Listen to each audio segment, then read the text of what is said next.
안녕하세요, 세력입니다. 2021년 3월 5일 비트코인 및 알트코인 방송을 시작하겠습니다. 제가 오늘은 영상 녹화를 아까 했는데 그 17분짜리 영상이 그냥 다 날아갔어요. 제가 목소리 녹음이 아예 안 됐더라고요. 호공에 혼자 얘기한 꼴이 되어버렸습니다. 그래서 제가 같은 내용으로 같은 얘기를 할 건데 그래도 이제 제가 하려고 준비를 한 것들이 있으니까 그래도 끝까지 한번 잘 들어주시면 좋겠고, 오늘은 이제 두나무에서 오지스 지분 처분한 내용, 그리고 그게 루나코인 예전에 셀프 상장 논란이 있었던 게 있는데 그 내용 살펴보고, 그 비트코인이랑 알트코인 시황을 봤을 때 지금 하락이 좀 나오고 있는 상황인데 이런 상황에서 어떻게 우리가 투자를 할지 그런 걸 좀 얘기를 해볼 거고요. 그리고 이제 제가 이더리움이 옛날에 그 45만원에서 20만원 갈 때, 비트코인 캐시가 62만에서 33만 갈 때 19년 9월에 제가 시장 참여자로서 어떤 느낌을 받았었는지 기록을 해놓은 게 있는데 그거를 같이 살펴보도록 하겠습니다. 일단 최근 이제 이런 내용의 기사가 나왔어요. 오지스 지분을 두나무가 27.62%를 매각했다. 이 오지스라는 회사는 두나무의 자회사인데 이 오지스에서 오르빗 체인이라는 코인을 발행을 했어요. 그래서 제가 오르빗 체인을 투자를 하고 있다 보니까 아무래도 저희 구독자님들 중에서도 오르빗 체인으로 수익을 보고 계신 분들도 계시고 오르빗 체인 투자하신 분들도 계시는데 그런 분들 가운데 이 기사를 보고 불안해하시는 분들이 계시더라고요. 이제 오성근 님도 그렇고 이제 SGO 님께서도 그렇고 약간 이 뉴스가 좀 불안해서 좀 제 관점을 공유해 달라 이렇게 말씀을 해주셔가지고 얘기를 하는데요. 오지스는 이제 올비트 외에도 카카오 블록체인 자회사 그라운드X가 발행한 가상자산 클레이 관련 디파이 서비스, 클레이튼 스코프, 클레이 스테이션, 클레이 수압, 거의 이제 디파이 관련된 서비스는 다 오지스에서 한다고 보시면 되고, 오지스가 거의 클레이튼의 어떤 정말 그 혈연 관계라고 볼 수 있을 수준으로 많은 협력이 이루어지고 있는데, 오지스 관계자께서는 올비트 종류는 DXM 두나무와는 상관없이 오지스 서비스 차원에서의 종료라고 설명을 했다라고 나와 있는데, 이거 맞습니다. 여기서 그 올비트는 종료를 하겠다고 예전부터 말해왔어요. 올비트는 이제 안 키울 생각이다라고 거의 한 1년 전부터 얘기를 했고, 종료를 하겠다라는 말도 사실 이번 연도 초였나요? 아니면 저번 연도 말이었나? 그때쯤부터 올비트 거래소는 더 이상 이제 이용하지 않는다라고 말을 해왔기 때문에 이거에 대해서는 정말 이 기사 그대로 해석하시면 되는 부분이고, 아마도 이 내용 때문에 좀 그런 것 같아요. 이 내용 부분을 아무래도 종료를 하다 보니까 두나무랑 오지스가 더 이상 협업 관계가 아닌 게 되는 게 아니냐, 그렇게 좀 말씀을 해주시는 분들이 계셨어요, 실제로. 그래가지고 이제 그 부분에 대한 제 의견을 말씀드릴 건데, 그 두나무에서 셀프 상장 논란이 루나가 있었어요. 루나 코인이 그 19년도 7월에 그 BTC 마켓에 업비트 상장을 하면서 그 이 업비트, 그러니까 자회사를 통해 투자한 프로젝트를 직접 업비트에 상장한 것 때문에 논란이 불거졌다라는 거예요. 이게 무슨 말이냐? 제가 거래소를 지금 하나 만들었는데 그 거래소에 A라는 코인을 상장을 한 다음에 그 A라는 코인을 제가 가지고 있는 그 A라는 코인을 상장하자마자 제가 지분을 팔아버리면 그거는 뭐 그냥 완전 짜고 치는 고스톱 아니냐, 이런 식의 비판을 받았다라는 거죠. 실제로 19년도에 김진태 전 자유한국당 의원님께서는 입법적 공백을 이용해 자신이 개발 또는 보유한 암호자산을 편법 상장 또는 셀프 상장하려고 하고 있다 라고 얘기를 했다라는 겁니다. 그래서 이제 답변을 준 게 두나무 측에서 상장 후에 3개월 동안 매도를 하지 않기 때문에 문제가 없다라고 이제 이렇게 얘기를 했대요. 이 3개월이라는 자의적인 기간은 어떤 근거에서 나온 거냐 라고 비판을 했었는데, 이런 일 때문에 지금 업비트에서도 클레이튼이라던가 지금 클레이튼 같은 경우에는 지금 그 카카오 자회사 그 그라운드 X에서 만든 거잖아요. 카카오 자회사 그라운드 X, 자회사인 이 두나무 파트너스까지, 혹시 모르는 분들 계실지 모르겠는데 이 두나무 파트너스가 업비트고 업비트가 카카오 자회사입니다. 그렇게 알고 계시면 되고, 이제 이 두나무는 DXM, 뭐 오지스 이런 걸 다 가지고 있다. 그래서 오지스가 클레이스테이션 하고 있다. 근데 이런 상황에서 이 오지스가 발행한 오르빗 체인을 두나무에 상장시키면 셀프 상장 아니냐. 그래서 27.62%를 매각함으로써, 지분을 매각함으로써 이제 오지스에 있는 오르빗 체인도 상장을 시킬 수가 있게 되었다라고 오히려 오르빗 체인 투자자분들은 그렇게 해석을 하고 있거든요. 예, 근데 저도 뭐 그렇게 생각을 하고 있고, 결국에 이제 오르빗 체인이라는 자산이, 아니면 클레이튼이라는 자산이, 저는 업비트 상장은 정말 필연적 미래라고 생각을 해요. 이번 연도가 아니더라도, 이번 연도 상반기가 아니더라도, 하반기가 아니더라도 필연적 미래 속에서 두나무 상장은 반드시 있다라고 저는 보고 있습니다. 뭐 당연하다고 생각을 합니다. 빗썸에 먼저 상장할지 두나무에 먼저 상장할지 모르겠지만, 일단 클레이튼이란 자산 자체가 업비트 인도네시아에서 출발이 되었었고, 업비트 코리아에서 상장 안 할 이유가 없죠. 미래 그를 내다봤을 때. 예, 그렇게 좀 말씀을 드리고요. 이 이슈는 그렇게 좀 설명을 드리고, 이제 이 비트코인이랑 알트코인이 지금 하락을 하고 있는데, 지금 제가 구독자님들께 말씀드리고 싶은 거는 마음이 편한지를 한번 좀 체크를 해보시라고 말씀드리고 싶어요. 그리고 만약에 마음이 너무 불안하다라고 하시면 그냥 비트코인을 좀 비중을 크게 가져가시는 게 어떨까, 그렇게 좀 말씀을 드리고 싶은데요. 제가 우리 세력 카톡방에서 말을 많이 하진 않지만 거기서 이제 대화를 나누시는 걸 보니까 조금 이제 불안해 하시는 분들도 많이 보이시고, 사실 이 정도 하락은 언제나 일어날 수 있는 하락이고, 막 그렇게 많이 빠진 하락도 사실 아닌데, 지금 이제 많이 흔들리고 막 갑자기 손절을 해버리고, 계획에 없던 손절, 그러니까 만약에 계획에 있던 손절이면 상관이 없는데 공포에 매도를 해버린다라던가, 이런 결정은 굉장히 아쉬운 결정이 될 가능성이 높다라고 저는 생각을 합니다. 그 매수와 매도 의사결정을 할 때 공포라던가 환희, 이런 감정은 배제를 하고 의사결정을 해야 되는데, 실패를 지속적으로 많이 하는 그런 투자자들은 대부분 감정을 배제를 하지 않고 감정대로 매수 매도를 해요.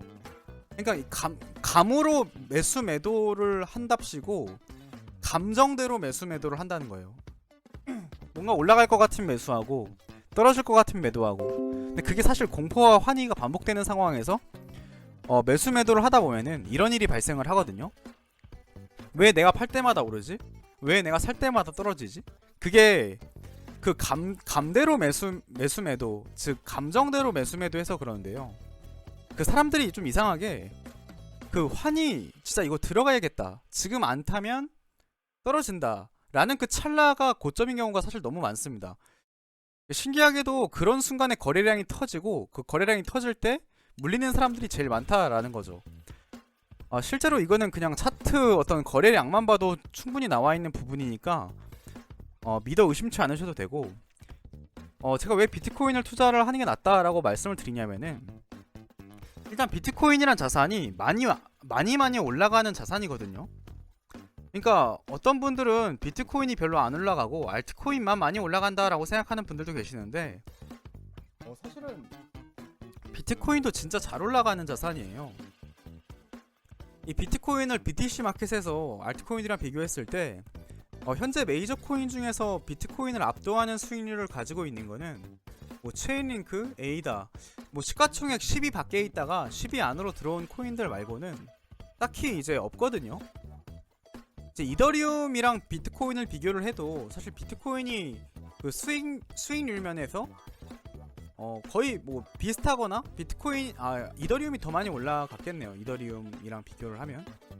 그치만 그렇게 많이 차이 나진 않고 비트코인이 더 많이 올라간 것 같기도 하고, 그렇기 때문에 이제 이더리움뿐만 아니라 뭐 다른 알트코인들, 이제 비트코인을 앞지르는 수익률을 가진 코인 자체가 이제 골라내기가 쉽지 않고, 그리고 만약에 골라냈다라고 쳐도 그 극심한 변동폭, 그러니까 50% 하락, 40% 하락을 이겨낼 수 있어야 하고, 또 그런 걸 이겨내는 가운데 환희 구간에서 제대로 된 익절을 하고 타이밍을 잘 잡아야만 비트코인보다 더 큰 수익률을 알트코인으로 낼 수 있는 거예요.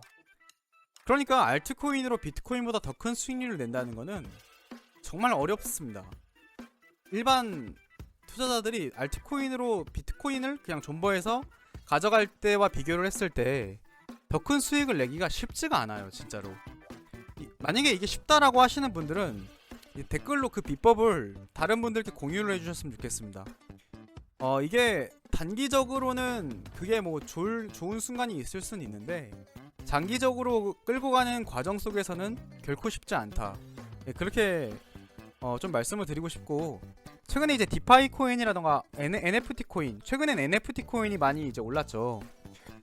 NFT 코인 중에서도 디센트럴랜드 같은 코인이 지금 마이너스 11%에 해당하고 있는데, 이렇게 급격하게 오른 자산들은 이만큼 많이 빠질 수도 있는 거니까 특히 이제 조심하시면서 매수하셨으면 좋겠고, 이 얘기를 꼭 드리고 싶어요. 비트코인이란 자산이 만약에 블록체인이 필연적 미래라면 비트코인이란 자산은 살아남을 수밖에 없다라고 우리가 판단을 했고, 가장 안전하다라고 말한다면 이 암호자산 내에서 대장 코인이기 때문에 시가총액이 가장 높고, 또 이제 자산 그 보존 수단으로서 굉장히 이제 많은 기업들이 참여하고 있으니까 비트코인이 가장 안전하다라는 말에 대해서는 아마 대부분 동의를 하실 것 같아요. 맞나요? 예, 아마 맞을 것 같고, 비트코인이 가장 안전하다라고 가정을 한다면 이더리움이랑 비교를 했을 때 이더리움은 비트코인이 죽었을 때도 살아남을 수가 있을까요? 뭐 물론 살아남을 수 있다고 주장하시는 분들도 있겠지만, 만약에 비트코인이 죽는다면 이더리움도 죽을 확률이 높겠죠.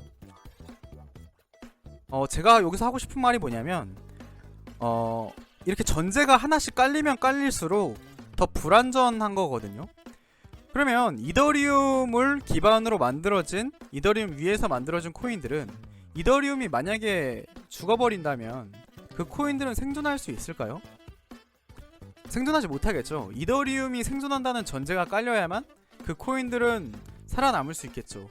물론 비트 이더 살아남을 거라고 저도 생각하고, 아마 당연히 그럴 거라고 저는 생각하는데, 이런 전제가 깔리면 깔릴수록 안정성이라는 거는 점점 줄어들고 변동폭도 계속 늘어날 수밖에 없다라는 거죠. 그래서 이제 투자라는 게 결국 뭐 정답은 없고 나중에 결국 까봐야 아는 거지만, 그 손실 확률이라던가 진짜 안전한 방법, 안전하게 고수익을 취할 수 있는 방법을 택하는 게 굉장히 나쁜 방법이 아닌데, 이상하게 이제 우리나라만 그럴 수도 있는데 비트코인보다 알트코인들만 더 많이 사고 그런 분들이 실제로 진짜 많은데, 비트코인을 이제 시장이 과열되면 과열될수록 비트코인 비중을 늘려나가는 걸 진짜 권하고 싶고, 비트코인 같은 경우엔 최후의 순간에 만약에 물려서 못 빠져나왔다라고 해도 그래도 비트코인 같은 경우엔 결국에 곧 가격 회복을 할 거라는 믿음이 또 있기 때문에 비트코인만큼은 어느 정도 비중을 좀 가져가시면서 오히려 이제 차차 시장이 커가면서 과열되면 될수록 비트코인 수량을 늘려 나가시는 게 어떨까, 예, 그렇게 좀 말씀을 드리고요. 이제 마지막으로 제가 서두에 던진 것처럼 19년도 9월에 이더리움이 45만원에서 20만원까지 내려갔었어요. 가격이 다 많이 올라서 이더리움이 지금은 170만원, 막 160만원 이러는데, 이때 당시 20만원까지 빠졌을 때 제 심정이 어땠냐면, 제 자산이 막 5분의 3토막, 반토막이 나니까 너무 마음이 안 좋더라고요. 되게 마음이 조급하고, 막 내가 틀린 건 아닐까? 막 공포가 올라오고. 근데 이거는 제가 제 스스로 판단했을 때 감정의 영역이기 때문에 감정의 영역을 배제하고 매수를 하라고 한다면, 그때가 가격이 저렴한 구간이라는 걸 알았기 때문에 추가 매수를 계속했거든요. 근데 다행히 저는 그 추가 매수 덕분에 큰 수익을 낼 수가 있었어요. 근데 그때 당시엔 추가 매수를 하면서도 이게 진짜 맞는 걸까라는 생각을 했다는 거죠. 최근에 이제 이더리움이 200만원까지 올라갔잖아요.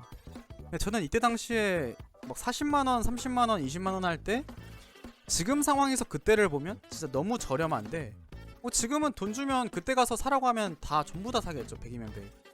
근데 막상 시장 참여자로 있던 저는 이게 무서웠다라는 거죠, 매수하기가. 근데 지금 시황, 지금 알트코인들이 많이 까져 있는 이 시점 자체도 시간이 많이 지나서 보면은 지금 제가 방금 말씀드렸던 이 이더리움이 45만 원에서 20만 원으로 갔을 때랑 크게 다르지 않을 거란 얘기예요. 지금도 어쩌면 진짜 1년 후에는 다시 되돌아오고 싶은 정말 그리운 그 시절이 될 수 있다라는 거를 좀 말씀을 드리고 싶습니다. 19년도 그리고 20년도도 비슷한 전략으로 자산 증식을 해왔기 때문에 아마 이번 연도도 잘 두려움을 극복하고 잘 버텨나간다면 아마 좋은 수익을 낼 수 있을 거라고 생각을 하고 있어요.